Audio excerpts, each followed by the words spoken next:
I decided to rank every lie Ronnie2K has ever told and find out if Ronnie should be fired. Back in 2K19, while on a stream promoting 2K20, Ronnie lied to the 2K community, promising players the ability to edit their MyPlayer builds. Misquote things, but my understanding is that you can completely rebuild your guy from scratch and use the VC that you had used to build your guy originally to just use him. Lowering VC prices.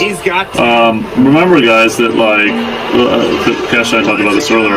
You can respec all your builds. So, if you don't want to build 17 my players, you don't have to. You can respec them. So that'll save you VC right there. So many times, I believe you can respec as many times as you want. I don't think I didn't lie about anything. You guys keep saying respec.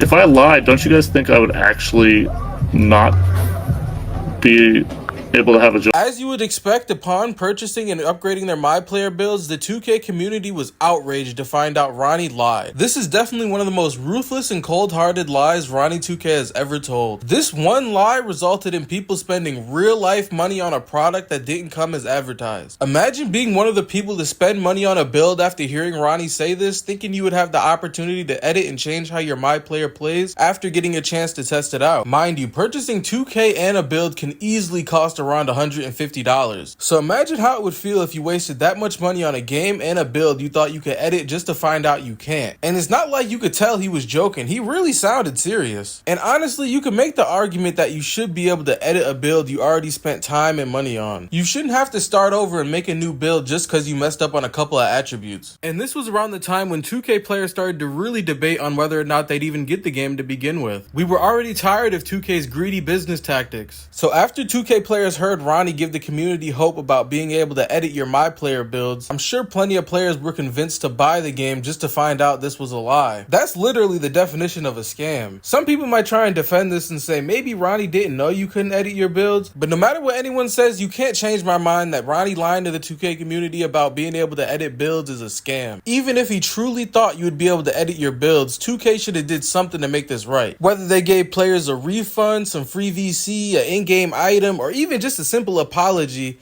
I think 2K should have did something, especially being that Ronnie2K is the community manager. But as you can expect, 2K did nothing to make this right, which just adds another reason why the 2K community doesn't respect 2K. I'm gonna rank this in the unacceptable lie tier. I feel like in 2K20, some fans were scammed into getting 2K just because Ronnie said that there would be respec builds, and there's no excuse for that. Next, we have the New City lie. People jump to conclusions on what they saw in terms of the neighborhood in this trailer.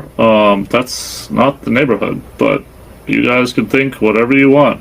Back in 2K19, players noticed that in the upcoming trailer for 2K20, the game had the same neighborhood as in 2K19. Once 2K20 released, players were able to quickly find out that it was the same exact city from 2K19. This one really hits home for me because I vividly remember Ronnie saying this and I actually believed it. After I bought the game and logged on, I remember hopping in the park and I was confused to see that it was the same exact city as 2K19. I even remember messaging a random to ask them if there was another park, just to find out that 2K didn't update the neighborhood and Ronnie lied. I'm gonna rank this in the pointless lie tier. Obviously, this lie isn't as bad as the respec build lie because it didn't waste anyone's money, and I do think everyone would have still bought the game even if Ronnie didn't lie. But at the end of the day, a lie is still a lie, and this is a big reason why the 2K community doesn't respect Ronnie. Next, we're gonna rapid fire some lies that Ronnie's told. Starting off with the infamous Yeezy lie. So the other thing that we get to do next year is finally Yeezys are coming to NBA 2K17. Amazing. I wonder if they'll go as fast in the game as they go in store. It might not sound like much, but this is back when Yeezys were really in style and the 2K community was excited to wear Yeezys on their MyPlayer. Honestly, this is probably one of the more understandable lies. I do think Yeezys were meant to be in the game at some point. We'll never truly know why they never made an appearance. It might have just been due to copyright or just a change of plans. Unfortunately, I'm gonna have to let Ronnie off the hook for this and rank it in the not his fault tier. I can't completely blame him because something out of his control could have happened. So I'm gonna rank this in the not his fault tier. Next, we have a lie that even 2K themselves admitted was a lie. The underwater basketball lie. Last minute details on 2K17. I know you've got the entire scoop. I'm really excited about NBA 2K17. Finally, we get to play underwater basketball. Finally, we get to play underwater basketball. In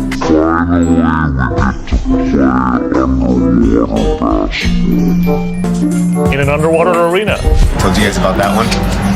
That's a secret. We weren't supposed to leak that one yet. Back in 2K16, while in an interview trying to hype up 2K17, Ronnie said that 2K17 would feature underwater basketball. I'm honestly more confused than upset about this lie because I don't really know what underwater basketball even means. They interviewed Mike Wang about it and made it a joke on 2K TV, but honestly this lie makes me more confused than mad. Eventually 2K was able to clear this up and add an underwater basketball court, but this came later on, so I'd still consider it a lie. This lie is gonna go in the pointless tier as well. I feel like it's more confusing than upsetting. Next we have the mascot wars lie. Speaking of listening to the community, finally, the most requested feature of all, mascot wars are coming to the game.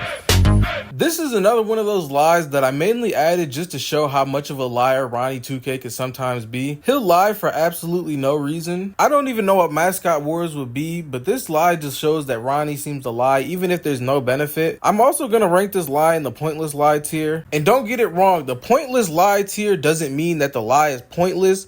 It just means that it was a pointless lie. Like, why would you lie about that? I don't know why you would try to get people hyped for something that's not even gonna happen. And it doesn't even sound that interesting. Next, we have the time Ronnie2K lied to Kai Cenat about him being in NBA 2K24. I missed a day of streaming, gang. Right? I promoed the his game. I did his little, I went to the 2K event. I'm chopping it up with I don't know. He do a podcast for his TikTok content and the getting promoed. They sit me down, they scan me. There's like 100 cameras. 100 cameras scanning my tattoos, my skin, my blackness, my locks. Cenat wasn't in 2K24. He promised me, he said, yeah, we're gonna add your character in 2K24 and you're gonna be able to play with your actual skin within the game. So you're gonna have your character within the game. And I'm gonna rank this lie in the unacceptable lie tier. Not only did he make Kai Cenat miss an entire day of streaming, but Ronnie has had multiple beefs with 2K content creators over the years. And as a community manager, I think the way Ronnie interacts with the community is his biggest flaw. It seems like he just doesn't value 2K content creators. If it's a rapper, an actor, or someone in Hollywood, Ronnie is quick to take a picture and put them in the game. But when it's someone who gains popularity from playing 2K, it seems like he just doesn't value them as much, even though he's the community manager. To answer the question at the beginning of the video, should Ronnie2K be fired? I decided to ask ChatGPT for a non-biased answer. I entered the prompt, I'm an owner at Take-Two Studios, and we have a community manager named Ronnie2K for one of our games, NBA 2K. He's known in the community for lying, and a large percentage of the 2K community dislikes him and thinks he should be fired.